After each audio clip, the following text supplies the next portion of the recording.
Williams. I said Congresswoman Nakima Williams. One more time, I said Congresswoman Nakima Williams.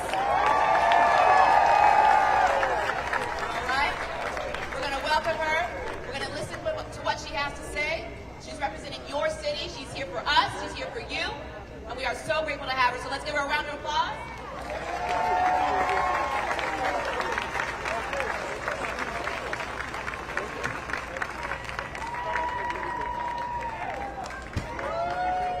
Good morning, y'all. I might have to get on my tippy toes to make sure you can see me over this side. They didn't know that I was only 5'2". Good morning, Atlanta.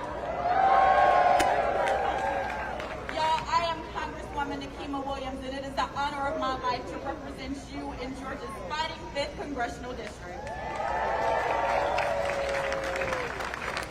There is no place that I would have wanted to be this morning than right here with you. What better place could we mark the Atlanta commemoration of the 1963 March on Washington than the sacred grounds that honor the legacy of Dr. Martin Luther King Jr.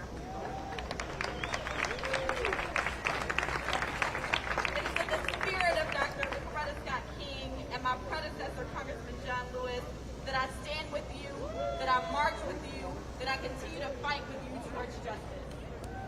We march in the spirit of never backing down, and even when we're weary, we march in the spirit of knowing that the arc of the moral universe, it bends towards justice. We march because over and over again, when we come together, we know that we can win.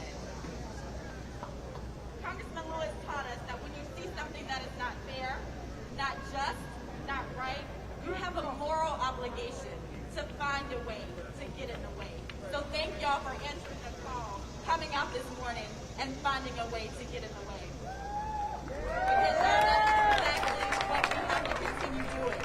We have to continue to raise our voice. We have to continue to show up and show out. We have to continue making our voices heard and letting the world know that we will not be silenced, especially when it comes to our right to vote. The voter suppression laws that have popped up across the country, including right here in Georgia, y'all, they are a modern Jim Crow. We might not be counting jelly beans in a jar, but make no mistake, they are seeking the same results, to keep people who look like me away from the ballot box. So today we march to reclaim our vote. We affirm that everyone has a right to free and fair access to the ballot box. And just this week in Congress, we took a major step forward in that direction. On Tuesday, when folks told us that it couldn't be done this early, we passed H.R. 4, the John Lewis Voting Rights Amendment.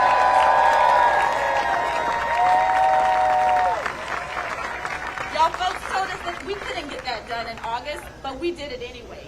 We did it because y'all showed up and turned on the pressure, and that's exactly how our democracy should work. We should respond to the people. This is about our voting rights and so much more. It's about economic justice, racial justice, every cause that you believe in. This is about our democracy, and democracy can't wait. When I spoke to my colleagues on the House floor during the debate on Tuesday, I told them, if you ever wondered what you would have done during the civil rights movement. So young people out there who tell me that you weren't alive during the civil rights movement, I wasn't either. But if you wonder what you would have been doing, this is your moment to find out. I need you to dig deep, and I need you to step up, and I need you to realize that this is our civil rights moment. This is our movement, y'all. Congressman Lewis told us that you have to dramatize the moment. So as you get out there on the streets today and you march in the honor and the legacy of John Lewis. March because you know what's ahead of you, and that's our sacred right to vote. We have to keep marching on. We have to march on for voting rights, for justice, and for a nation that truly honors the promise of America for everyone, no matter your zip code and no matter your bank account. So let's march on, y'all.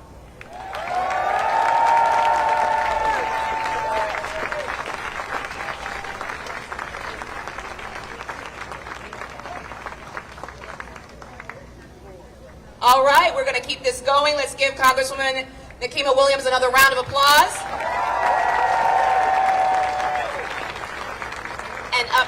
we have Rabbi Josh Lesser here to give us a word. Thank you so much, Rabbi. Good morning, Atlanta. Shabbat Shalom. I am here this morning on a sacred day for the Jewish community because I will be praying with my feet, as Rabbi Abraham Joshua Heschel taught us. On this historic moment, the 58th anniversary of the March on Washington, I am mindful that at this anniversary, that we should be grateful for this moment, that we are alive, which means that we are here and we can march this morning on behalf of all of those who can't, and in honor of those who came before us, laying down their lives so that we could continue to further the vision and the dream that was put before us.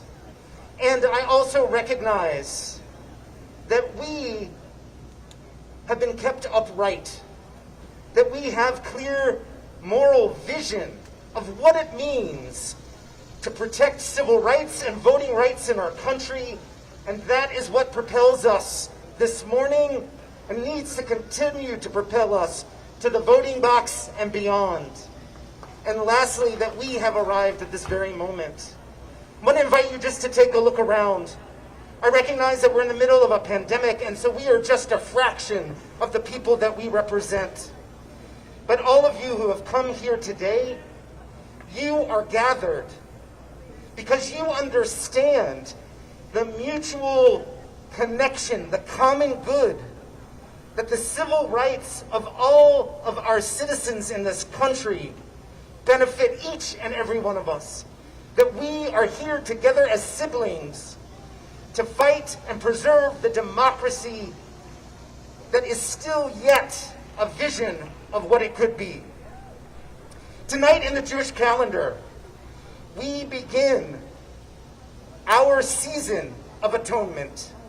And so I want to say that I feel a sense of urgency that we are gathered today to still be talking about voting rights, instead of talking about the kinds of atonement that we need to make in our country, that we have not faced our history in ways where reparations and restitution and honoring the kind of repentance and renewal that we need as a country. And so us as Jews who go into the season of this atonement, we recognize that this is not just a season for the Jewish people, but it is a season of our country that we need to keep our eye not just on the fight for what feels most essential, but truly for our country to do the work that it needs to do so that it might realize the vision that we hope for it. This morning, many Jews are not here with us because they are praying in synagogue, and so I sent out this prayer that I'm about to offer for all of us. And so know that there are congregations all over Atlanta and all over this country that will be praying with us as we march. Source of life, we give thanks to you for breathing us to life and creating each one of us in your divine image.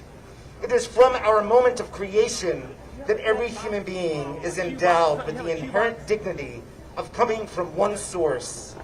How we encounter one another is paramount to how we serve your creation. Our country's democracy was envisioned to secure the liberty, the equality, and free expression of all of her citizens. We pray that we become bearers of that vision as our democracy is being tested.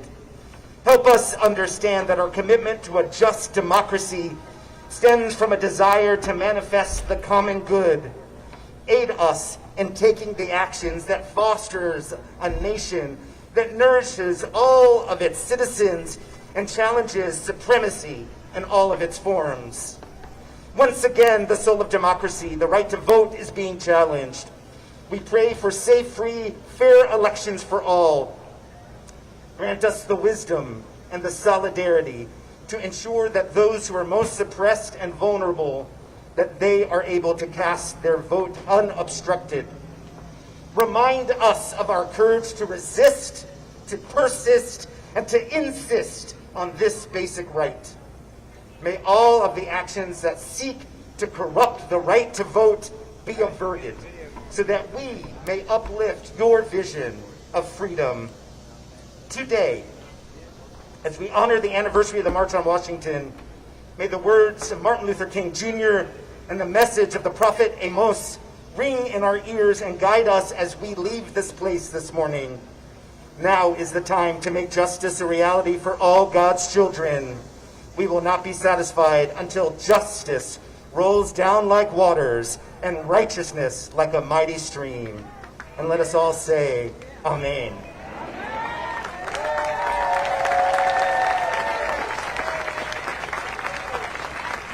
Thank you, Rabbi Lesser. Greatly appreciate you. How was that word, everyone? That word of inclusion. That word of social responsibility in our churches, amongst our interfaith leaders. What do you think about that? So before we get to our next speaker, I have a question for you. Who here was actually in or has a family member that was in the original marches of 1963? Make some noise, make some noise. You see all these? This is legacy right here with us. Continuing to carry the torch. Give them a round of applause.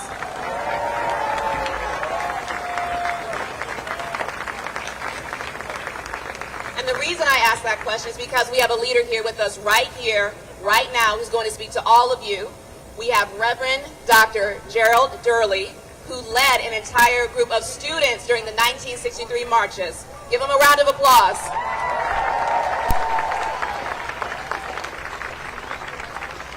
That just lets you know that this fight is not over.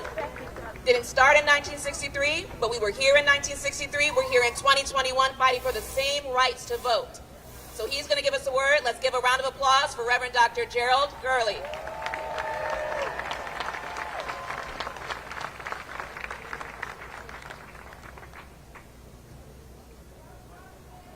Good morning! Good morning! We are here this morning, and I want to say we have been divinely inspired to bring to this moment, a Kairos moment where we'll all come together. We didn't come together because this is some historic day. We came together to not merely remember, reflect, reenact, but to refocus our energies to what was once our purpose 58 years ago. Our vote will not be suppressed. Our vote will not be denied. Our voices will be heard. We are the voice of right now. This is our moment. This is our time. I never thought in 1963, which was my senior year at Tennessee State University, student government president in Nashville, when we walked up to Washington, D.C., we thought it would be about 25,000 people, maybe 30,000. And when we got up there, we saw buses, we saw cars, we saw skateboards coming to the march. Just like today, we are here again to say we will not be denied ever again.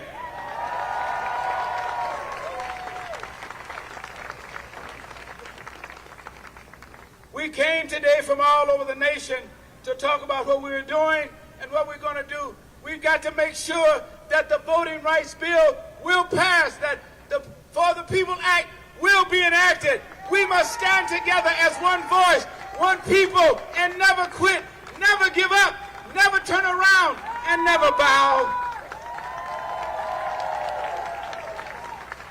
Dr. King, Dr. King, Dr. King, whom we stand in honor of today, he was only 39 years old when a bullet brought him down, but this is something that he said: our struggle is a struggle to redeem the soul of America.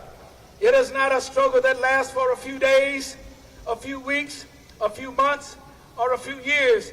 It is a struggle for the lifetime, more than a lifetime if necessary.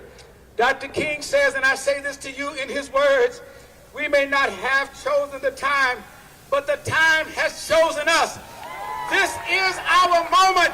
This is our time. You might not have chosen it, But if you don't speak up now, who will speak up when your time comes? Dr. King said this, I say from time to time that the vote is precious, almost sacred. It is the most powerful nonviolent tool or instrument that we have in our democratic society, and we must use it. He said, today we are not marching and speaking out just to say we were here. Don't just go home and take pictures.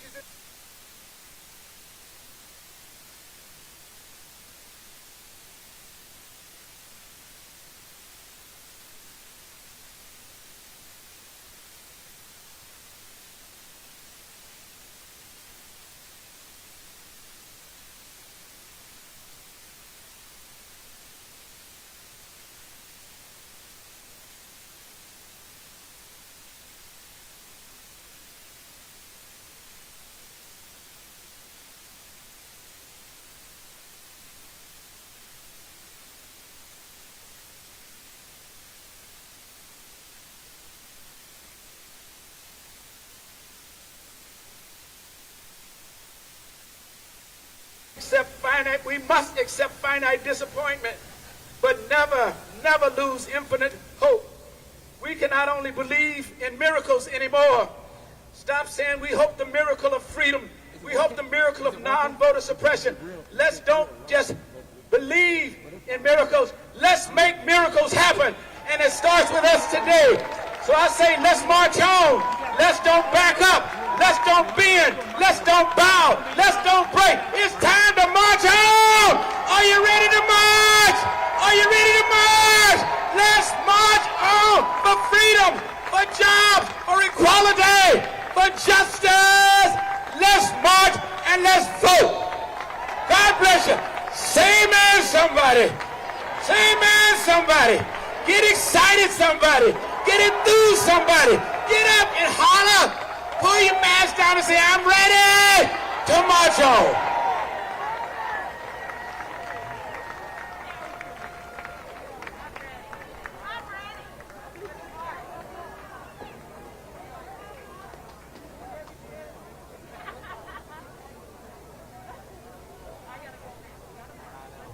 Let's not get quiet. Let's get another round of applause, okay?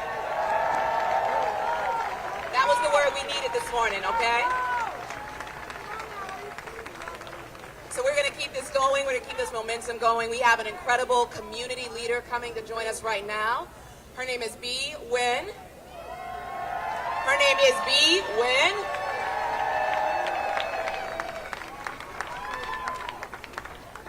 Good morning, Georgia. Someone said, who's going to speak after Reverend? Some very unlucky person. That unlucky person is me. But I tell you, what an honor to be here today with our civil rights movement leaders and a new generation of leaders. Look, I know the South sometimes gets a bad rap. And when I tell people I'm from Georgia, you know what they say? They want to talk about the dark side of Georgia.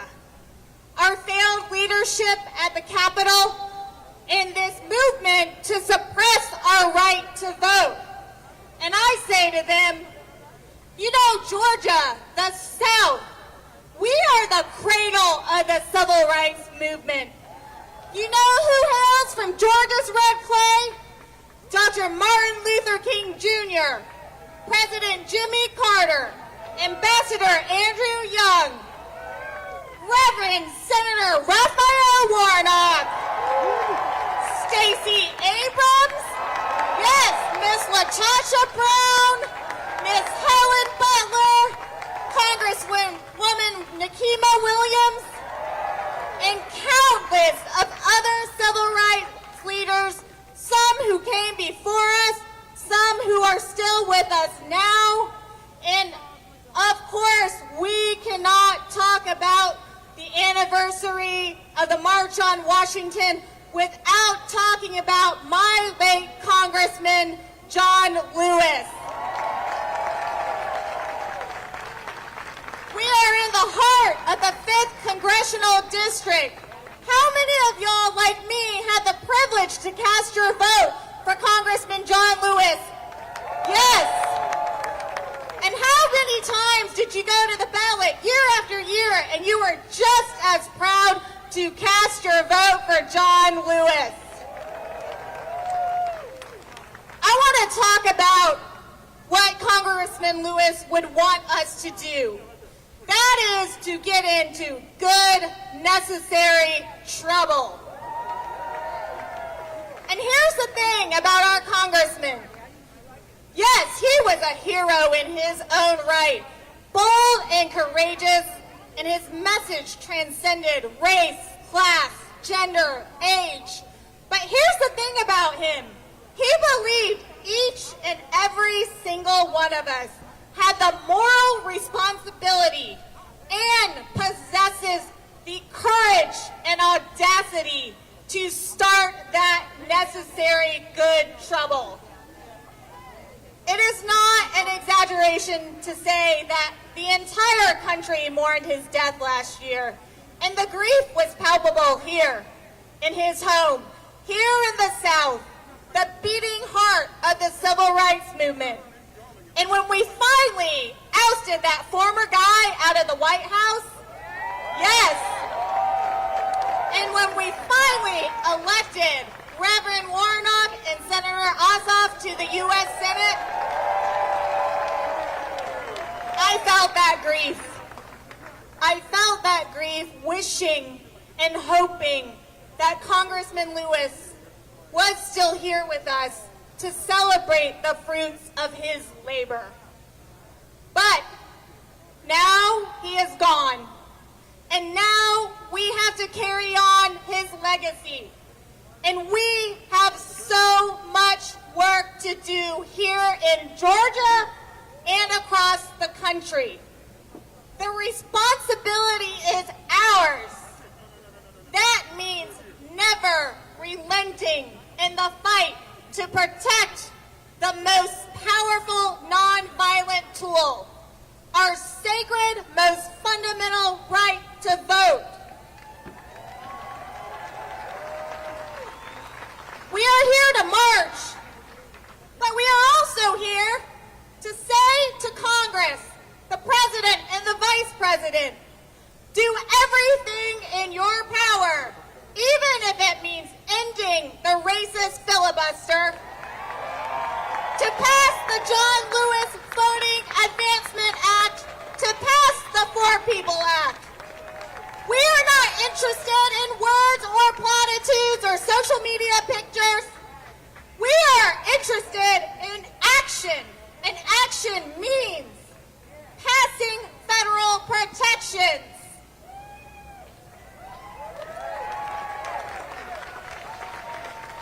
We are here to say no more to that dark side of Georgia. The people under that gold dome who said that they don't want us to continue to build upon the beloved community, who want to silence the voices of black and brown voters, old and young voters, urban and rural voters, LGBTQ voters.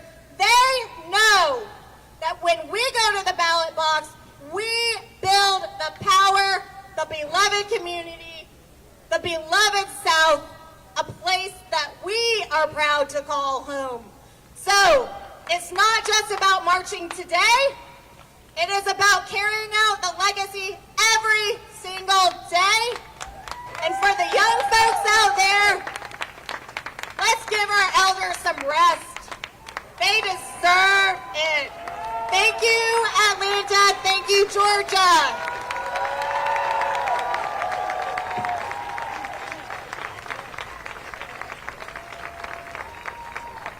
Let's give her another round of applause.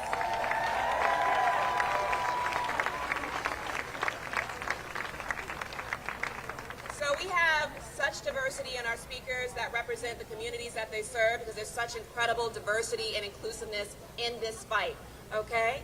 And part of being a March On is that we are all about grassroots organizing. It's about the people. It's where it starts, okay? So that's why we have everyone from Congressman members and members of Congress, and we have community leaders, and we have church leaders, and we have so many different leaders that are representing you that really want to know what the people need, what the people feel, what the people want to do. What action do you want? So that's why we're so grateful that Bee was able to join us. And she listed off so many leaders that came before us who are no longer with us. Did she not? Yes, she did. I heard that. She did, right? But that doesn't mean that the purpose stops there. Coming to the stage, we have the grandnieces of Medgar Evers, who have come all the way here to speak to you, to share words with you. I want you to put your hands together and give a round of applause for Courtney and Corey Cockrell.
There we go. Good morning. All right. My name is Courtney Cockrell, and this is my twin sister, Corey Cockrell, and we are the great nieces of Medgar and Merle Evers. Medgar Evers was shot and killed in the driveway of his home in Jackson, Mississippi in 1963, 2 months before the March on Washington. But before he died, he lived an incredible life of service and activism, dedicated to securing the civil rights for all Americans. Being from Mississippi and members of the Evers family, protecting the right to vote is in our blood.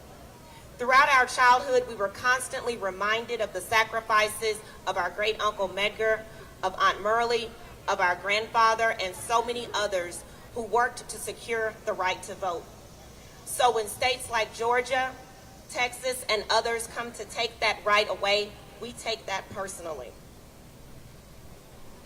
We recognize our responsibility to carry on the legacy and ensure that their efforts were not in vain. We recognize that we shouldn't be fighting this still fighting this battle 58 years after his assassination. However, this is the fight we've been given. Progress doesn't just happen because time passes. As Dr. King stated, time is neutral. What we do with it is what matters. And we cannot let those who are committed to suppressing the vote use their time more effectively than we do.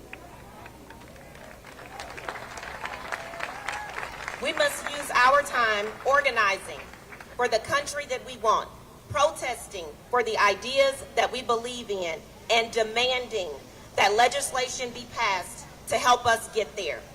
Do it for your ancestors, do it for your children, do it for the future. Let's win this fight once and for all. Thank you, Georgia.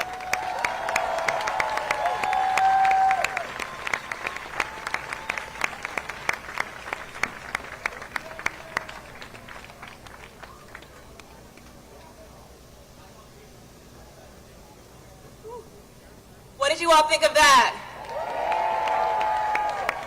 You see how the legacy continues? And it's in each and every one of us. Again, we are so grateful that you're here with us today. We're going to keep this going. Up next, we have Chris Wray. Chris Wray is going to be joining us on stage. I'm going to ask him to come on up.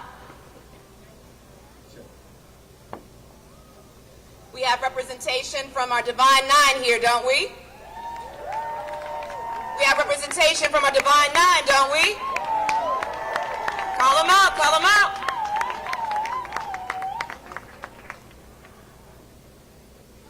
When we vote, we win. Say it with me. When we vote, when we vote, when we vote.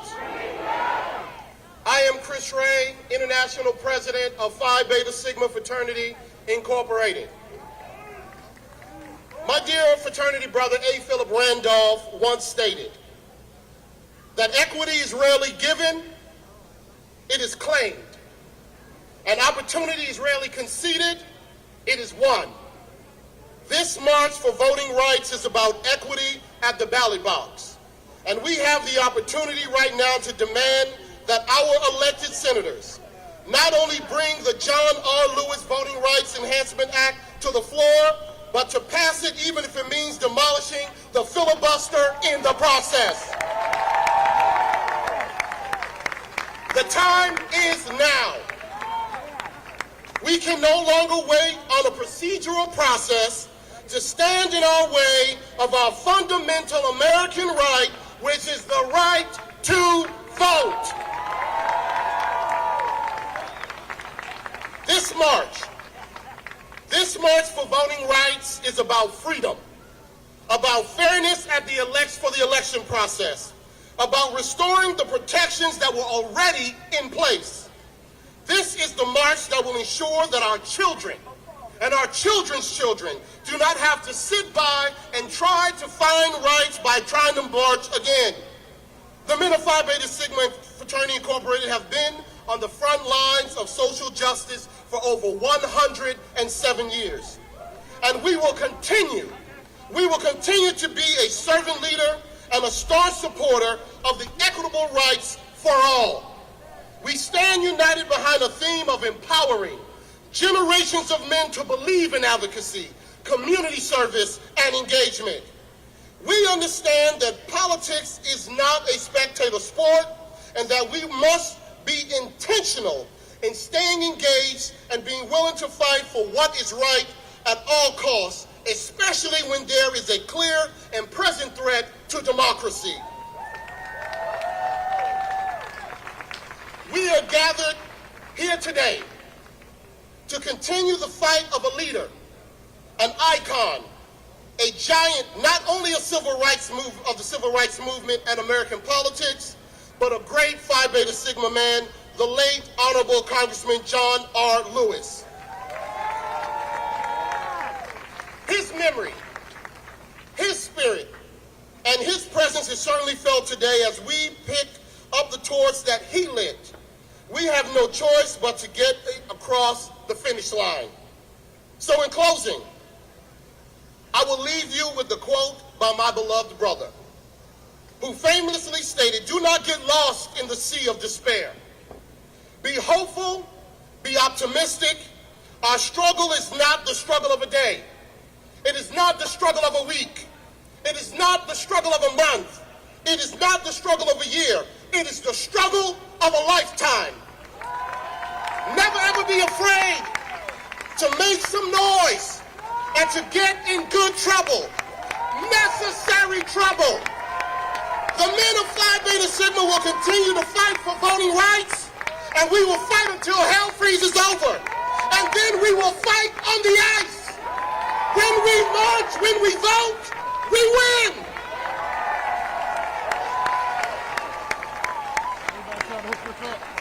Anybody trying to hook this up is dead. Let's give it up for Chris Wray, President of Phi Beta Sigma. We got any Sigmas in the house? Okay, all right, just a few. Who else do we have? Okay, we got our Alphas, we got our Deltas, we got our Qs in the house. Okay, all right. we do. So we're very excited to continue to hear from so many leaders. And as we know, in the past, you can be a leader wherever you are. People were 18, 19, 20, 21 years old. You do not have to be of a certain age, a certain pedigree, a certain stance, a certain socioeconomic platform. You do not have to be that to be a leader, to see something that's wrong, to say something when something is wrong, right? So we have a couple of youth voices that we want to make sure we hear from today, because this is who we do it for. This is who we do it for. We have children in the audience. All good, all good. We have children in the audience, and we're setting the example for them right now. That's right, we see you over there. Children, make some noise, that's right. Give them some love, everybody.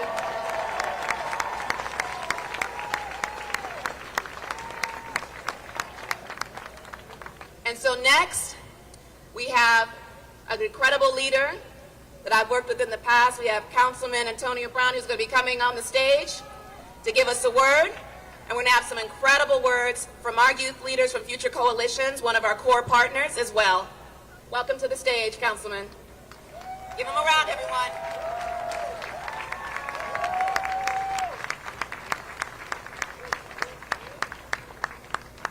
Good morning. When I say voting, you say it's all right. Voting! Voting! Voting! Voting! Listen, we have to take back our power. We have to.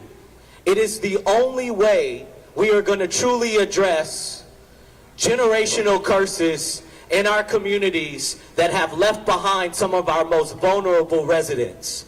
Folks that have been intentionally disenfranchised from a process. And we have normalized this behavior. We have made it okay for them to take our power away from us and allow us to continue to be disenfranchised. Voting is a right. Voting is a right. Voting is a right. Say it with me. Voting is a right. It is our freedom. Let me tell you, I came into city council 2 years ago, and I made it into a runoff by 3 votes. 3 votes determined if I would be an Atlanta city councilman capable of affecting change in communities right in the backyard of where you are standing right now that have been disenfranchised for over 40 years in this city. That cannot continue. We cannot allow that to continue. We can no longer remain on the sidelines as our voting rights are taken away from us and excuses are made to allow it to happen, and we normalize the behavior. This cannot continue in a city in which the late Dr. Martin Luther King Jr. walked in the very communities in which I serve now as an elected official. This cannot continue. Why? Because voting is our right. Say it with me. Voting is our rights. And we have to take back our power. And it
environment that they're presenting to us.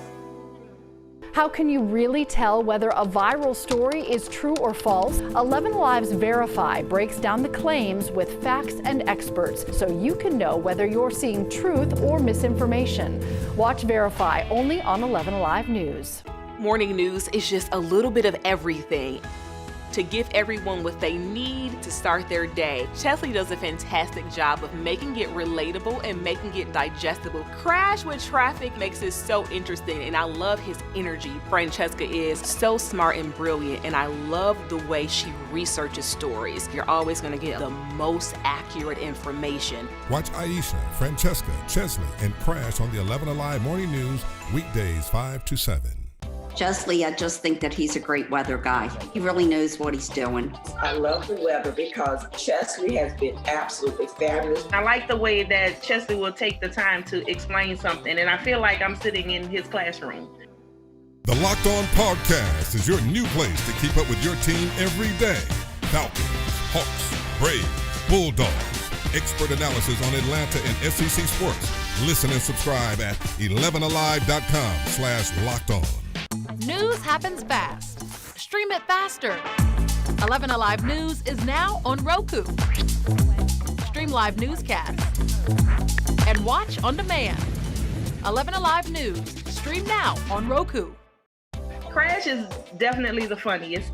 He makes it enjoyable as far as the traffic, be it good or bad. He just feels like your Uncle Joe that's on the show that's out there to make everybody laugh and feel comfortable yet bring important traffic reports. Weather can't run from the all-new 11 Alive Thunder Truck, a mobile weather center with the power and speed to chase down the strongest storms and bring you on-the-ground conditions. The 11 Alive Thunder Truck, sponsored by Landmark Dodge. They come in every day with the same spirit, with the same professionalism. You can see the passion that comes with their reporting. Even delivering the bad news is just a great environment that they're presenting to us. How can you really tell whether a viral story is true or false? 11 Alive's Verify breaks down the claims with facts and experts so you can know whether you're seeing truth or misinformation. Watch Verify only on 11 Alive News. Morning news is just a little bit of everything to give everyone what they need to start their day. Chesley does a fantastic job of making it relatable and making it digestible. Crash with Traffic makes it so interesting, and I love his energy. Francesca is so smart and brilliant, and I love the way she researches stories. You're always going to get the most accurate information. Watch Aisha, Francesca, Chesley, and Crash on the 11 Alive Morning News, weekdays 5 to 7.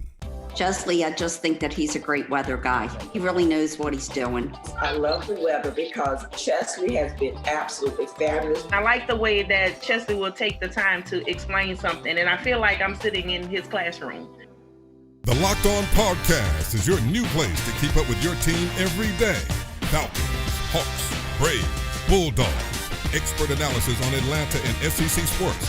Listen and subscribe at 11alive.com/lockedon. News happens fast. Stream it faster. 11 Alive News is now on Roku.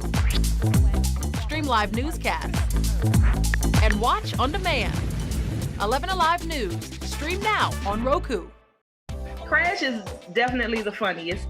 He makes it enjoyable as far as the traffic, be it good or bad. He just feels like your Uncle Joe that's on the show that's out there to make everybody laugh and feel comfortable yet bring important traffic reports. Weather can't run from the all-new 11 Alive Thunder Truck, a mobile weather center with the power and speed to chase down the strongest storms and bring you on-the-ground conditions. The 11 Alive Thunder Truck, sponsored by Landmark Dodge. They come in every day with the same spirit, with the same professionalism. You can see the passion that comes with their reporting. Even delivering the bad news is just a great environment that they're presenting to us. How can you really tell whether a viral story is true or false? 11 Alive's Verify breaks down the claims with facts and experts so you can know whether you're seeing truth or misinformation. Watch Verify only on 11 Alive News. Morning news is just a little bit of everything to give everyone what they need to start their day. Chesley does a fantastic job of making it relatable and making it digestible. Crash with Traffic makes it so interesting, and I love his energy. Francesca is so smart and brilliant, and I love the way she researches stories. You're always going to get the most accurate information. Watch Aisha, Francesca, Chesley, and Crash on the 11 Alive Morning News, weekdays 5 to 7. Chesley, I just think that he's a great weather guy. He really knows what he's doing. I love the weather because Chesley has been absolutely fabulous. I like the way that Chesley will take the time to explain something, and I of our audacity, what is real is that we will be here walking in the vision and just a grab away from execution. Because a vision without action is merely just a dream. We are here to urge our lawmakers to put in place voter protection laws, since it seems that our democracy was not enough. We are here to march as those before us did. We are here to send a message that this is not just about vote, this is about our right to vote.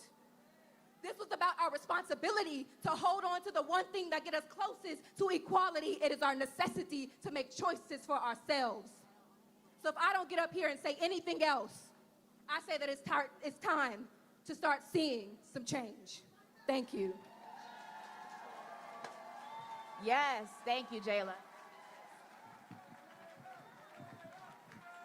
Jayla, Jayla, Jayla, Jayla.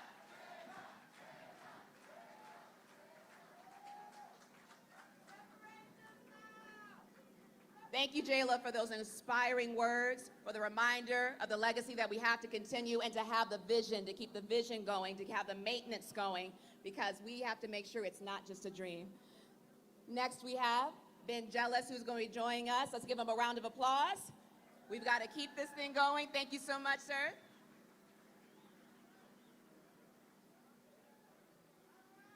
All right, well, good morning, good morning. My name is Ben Jealous, the former national president of the NAACP, president of People for the American Way. I'm here with my chairman, Reverend Tim McDonald of Atlanta. Earlier this week, we in the League of Women Voters led civil disobedience outside the White House because it's time for Joe Biden to stand up and say, filibuster be damned, we must pass the John Lewis Voting Rights Advancement Act. We must pass the For the People Act.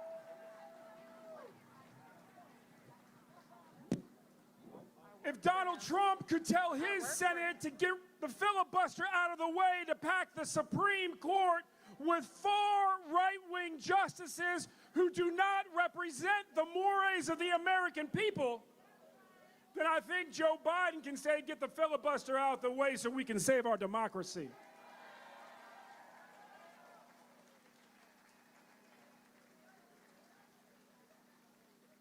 What prompted our civil disobedience in the campaign that we're building at the White House, quite frankly, were Joe Biden's comments at his CNN town hall meeting, where he suggested that these laws can't diminish people from voting. They can't suppress people's votes. He said, people are just going to vote. It is ahistorical. It is deeply disturbing the fact that the president of these United States might believe that voter suppression laws cannot impact the vote. Should worry all of us. My grandma turns 105 this November. I'm a Kappa, so my Delta sister's back there. She's the oldest member of Delta Sigma Theta in the country. She's the granddaughter of slaves. Her grandfather was born a slave. He died a state legislator. She knew him like I know her. And she carries with her his pain. See, my grandma trained a young woman who would become a senator named Barbara Mikulski when she was a social worker. My grandma has been in this fight for a long time, and she carries her grandfather's pain because her grandfather served towards the end of Reconstruction. And he lived with the pain of having watched many of his colleagues vote to suppress the votes of his constituents, specifically so that men like him could never serve again. And that's why my grandmother was in the streets for the Voting Rights Act. President Biden, please understand history. You are called on to be like President Johnson. Yes, to lead on the economy, to struggle with terrible wars, but also to lead on civil rights, to lead on voting rights, to push the Senate to get the job done. Honestly speaking, as a descendant of slaves, we never signed up for jobs but no rights.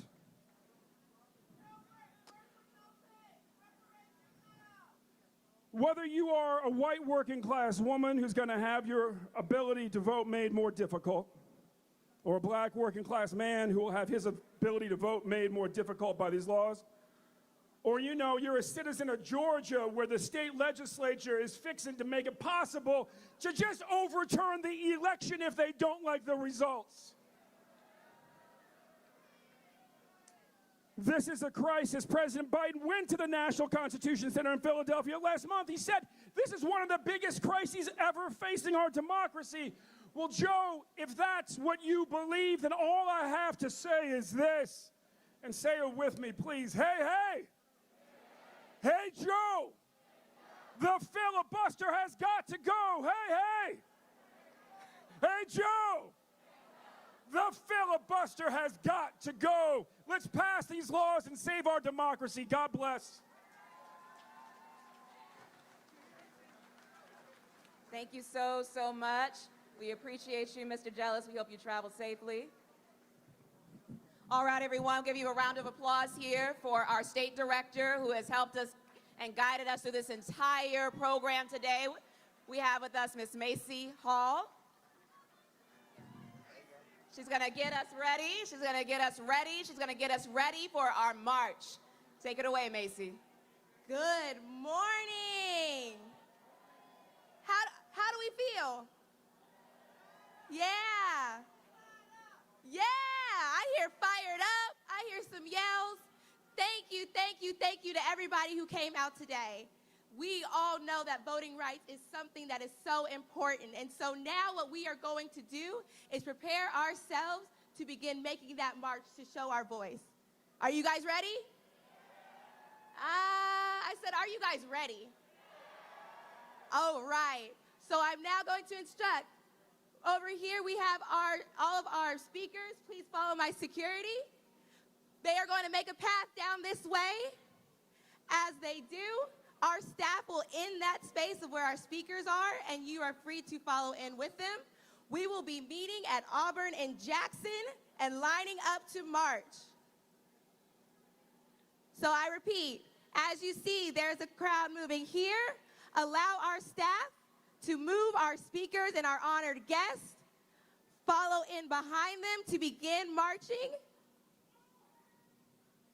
Take your signs. Take your water, take your mask. We are going to do this safe. We're going to do this non-violently, and we are going to follow in Dr. King's legacy and march down Sweet Auburn Avenue. Yes, yes. For all of you who are marching with us, we are going to end our march at the John Lewis mural. At that time, you guys are welcome to take photos, and we will stop there within that parking lot. I repeat, if you are marching with us, we are going to stop at the John Lewis mural, and that is where you can take photos and honor our late